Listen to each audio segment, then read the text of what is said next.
Bonjour, ravi de vous retrouver pour cette nouvelle vidéo. Ici, nous analysons les demandes que vous m'avez faites tout au long de la semaine, c'est dans la précédente vidéo en commentaire. On va les passer en revue comme on fait à chaque fois en fait pour nos revues hebdomadaires. Donc je vous donnerai je vous dirai ce que j'en pense, si la tendance est baissière, haussière, les niveaux à tenir et les niveaux à surveiller. Donc mon Twitter, Ben de Lyon, mon site internet spéculateurmalin.fr, qui est vraiment une base de données pour se former à l'analyse graphique. Allez, on commence tout de suite avec Gerbet. Alors, on va se mettre, alors du coup, on va remonter ça. On va se mettre en unité hebdomadaire. Et hebdomadaire, bon, évidemment, sur du très long terme, c'est quand même largement baissier, hein, il n'y a pas de mystère. Alors, on a vu une période de range hein, ici entre du coup toute l'année 2020 et jusqu'à mi-août 2021. Néanmoins, on voit que ça a cassé par le haut, très bien. D'ailleurs, c'est venu retoucher ce niveau-là hein, des 47. Donc, on voit que le prix a de la mémoire. Et en plus, ça s'est conjugué, additionné avec la M200 qui est baissière. Donc le prix, du coup, a enchaîné une belle glissade, hein. Voilà, on va pas refaire la météo d'hier. Maintenant, ce qu'on peut analyser à plus court terme, parce que là, on est quand même en hebdomadaire, mais on voit qu'au niveau des mouvements précédents, on est quand même dans une zone de latéralisation qui est relativement courte par rapport à la tendance baissière qui, ben, qui a précédé, hein. Donc, on est dans un range. Voilà, il n'y a pas besoin de le dire, hein, je peux vous le dire, mais voilà, on est dans un range. Et on va plutôt le mettre comme ça. Voilà. Et du coup, ce qui était à surveiller, voilà, c'est cette cassure-là, hein. Donc, hier, la semaine dernière, voilà, on avait fait quand même un premier signal. Alors après, tout dépend comment vous tracez votre zone, si vous prenez en compte les mèches ou pas. Mais ouais, je prends en compte les mèches. Donc du coup, voilà, on était en cassure avec du volume. Cette semaine, on confirme.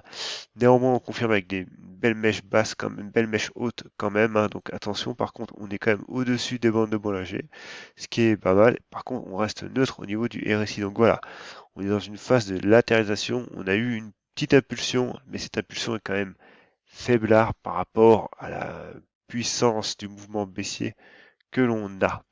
Donc attention, du coup en hebdomadaire, on voit que le prix commence à atterrir tout doucement. Donc voilà, on surveillera quand même ces 18 euros comme zone de support. Et puis après, la construction, quelque chose de propre entre ces 18 et ces plus hauts et la M200 pour essayer d'avoir un mouvement un peu plus euh, long terme, un peu plus serein pour aller rejoindre ces 21 quoi. Mais voilà, ça, pour l'instant, c'est en construction et ça manque encore un peu de peps pour moi. Allez, on continue. Ipsos. Alors Ipsos, pour le coup, on n'est pas du tout dans la même dynamique, hein. Là, on est dans une dynamique haussière, et le moins que l'on puisse dire, hein, c'est que ça progresse même très très bien, hein. Donc du coup, ce qu'on peut se dire, c'est que déjà, on est un petit peu en surachat, ce qui est logique vu le mouvement qu'on fait. Néanmoins, pour l'instant, on est tout le temps haussier, hein, il n'y a pas de souci là-dessus.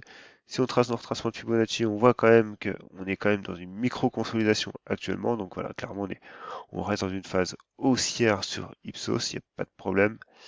Et comme premier support, voilà, on a cette zone-là hein, qui correspond à la bande de Bollinger inférieure. On voit que on rentre dans une phase de latéralisation, hein, la M20 s'aplatit, le prix commence à la couper. Donc voilà, une phase de latéralisation possible entre les 57 et les 61. Eritech, alors Eritech, c'est une demande pareil, ça en parle beaucoup sur Twitter. Donc Eritech, elle est quand même baissière, hein, voilà, on va pas vous refaire le film. Pareil, ici maintenant, on commence à avoir des niveaux qui se dessinent, des niveaux pourquoi pas intéressants. Mais encore une fois, pour l'instant, on est quand même dans une phase de retournement et ouais, j'en demande un peu plus. J'en demande un peu plus voilà, pour pérenniser un petit peu ce retournement. Alors évidemment, depuis bah, euh, fin décembre, on est quand même dans une belle, un beau run aussi, hein. On voit que les 50%, pour l'instant, c'est les 38 qui ont tenu, hein, donc les 50 sont juste en dessous. Mais voilà, maintenant, il faut latéraliser, continuer de latéraliser, attendre que la M200 arrive et puis bah, que sa bande de Bollinger se contracte de nouveau, et puis voilà. Maintenant, si elle veut partir en mode boulet de canon, et ben on se rayera ces 0,64 pour aller bah, de nouveau voir les 0,80. Allez, Française d'énergie. Alors, pareil, on va faire un peu de ménage. Française énergie, ici on va se mettre en hebdomadaire. Alors, en hebdomadaire, on avait eu quand même un beau mouvement. Bon, évidemment, avec la crise énergétique, ça a un peu secoué tout le monde. Donc, on a quand même fait une belle tendance baissière. Et on a quasiment bah, tout retracé, hein, parce que là, voilà, on voit que du coup, les 50-60 sont trop larges par rapport au mouvement qu'on a eu. Donc, les retracements ici ne sont pas probants. Et ce qu'on peut bah, voir, c'est qu'en hebdomadaire, on avait ce niveau de support ici et qu'on est en plein dessus actuellement, simplement. Donc bah là, techniquement, voilà, on avait fait un rebond, maintenant on rentre dans le dur et bah, pour le coup, on est sous résistance. Et tout ce que je peux en dire, c'est que voilà, on a un niveau de support intermédiaire à tenir à 41, mais voilà, autrement, on est potentiellement bah, dans un range hein, entre les 46 et les 36. Ensuite, Poujola. Alors, dis donc, Poujola, ça fait un moment que je l'ai pas vu, elle. Et du coup, bah, belle progression également, hein. Voilà, il n'y a vraiment pas de problème. Donc, voilà, à moyen terme, bah, c'est haussier, quoi, tout simplement, hein. Les plus hauts sont de plus en plus hauts, les plus bas également. Il y a pas de souci, quoi. Donc, maintenant, prendre position là-dessus, bon, bah, c'est un peu compliqué quand même. Si vous voulez savoir une tendance, bah, la tendance, elle est haussière, hein, il n'y a pas de souci. Maintenant, de là à prendre position, on va affiner en journalier. Et en journalier, ce qu'on peut se dire, c'est que bah, on a eu quand même un beau mouvement haussier. Donc, on peut mettre nos retracements. Les retracements nous donnent des niveaux potentiels. Notamment ici, là, ils sont beaucoup plus probants parce qu'on voit que les 38,2 ferment le gap quasiment et les 50, bah, du coup, correspondent à un autre niveau de support et les 60, pareil. Donc voilà, on a des niveaux potentiels et là, faut actuellement bah, laisser le temps se faire hein, parce qu'on voit que même sur des unités courtes, voilà, on est baissier. Donc, il faut attendre que le prix atterrisse et qu'il construise de nouveau, tout simplement. Par contre, à moyen terme, on est haussier. Allez, du coup, Société Générale. Pareil, Société Générale, bah, elle nous fait quelque chose de pas mal actuellement. Et du coup, voilà, on avait cette zone de résistance. On est en train de breaker avec du volume. Donc c'est très bien, hein, on avait une baisse de la volatilité en plus, hein, avec ce triangle ascendant. Et ce niveau de support intermédiaire ici. Donc, voilà, on est pas mal. Maintenant, bah, on a une zone de gap sur les 30 et puis après bah, cette zone-là des 36. Voilà, maintenant, attention, on peut revenir en mode pullback dessus, c'est pas non plus interdit. GTT, alors, du coup, ici, on va refaire le ménage un petit peu pareil.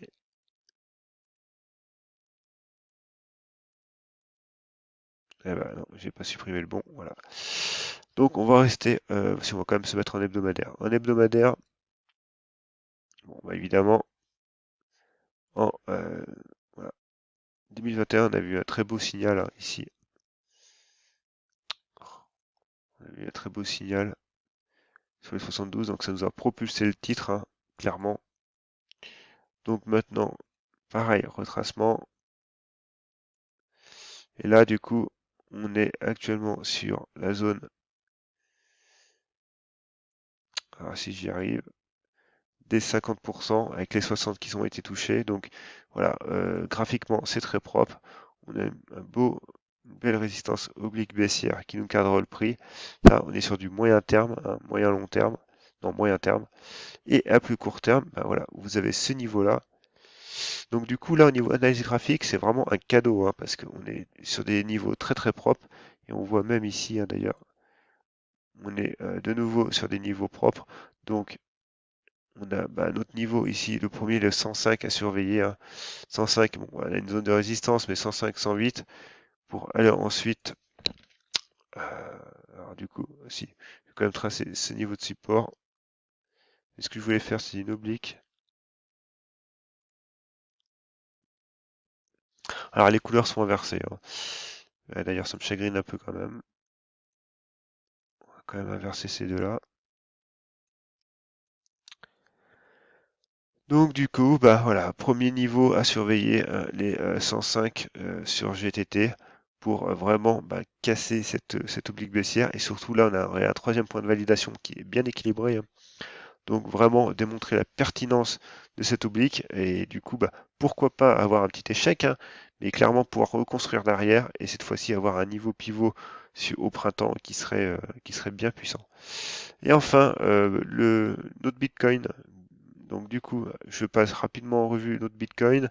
En fait, ce qu'il faut retenir actuellement, c'est surtout cette zone-là des 25 000 dollars sur le Bitcoin. C'est une zone qui attire le prix. Je pense qu'on va y arriver, tout simplement. Maintenant, une reprise haussière un peu plus long terme. Moi, je pense qu'on n'y est pas encore. Néanmoins, voilà, on a eu un premier signal qui était vraiment net, hein, entre les 17 000 et surtout ce niveau-là des 16 950. Mais c'est vrai que voilà, on a une belle résistance moyen terme qui arrive sur le niveau des 25. Par contre, après, voilà, au niveau consolidation, on a quand même un niveau aussi qui se profile, c'est les 21 400 pour vraiment voilà, consolider. Et après, il ne faudrait pas retomber plus bas parce qu'on mettrait en péril comme cette dynamique haussière. Mais on voit, on est vraiment en surchauffe au niveau du RSI, mais on peut très bien continuer, hein. Voilà, c'est tout pour cette petite vidéo, pas très longue, j'analyse uniquement vos demandes. Donc dites-moi si vous avez d'autres valeurs, je vous les analyse. Et sur ce, moi je vous souhaite un très bon week-end. Bye.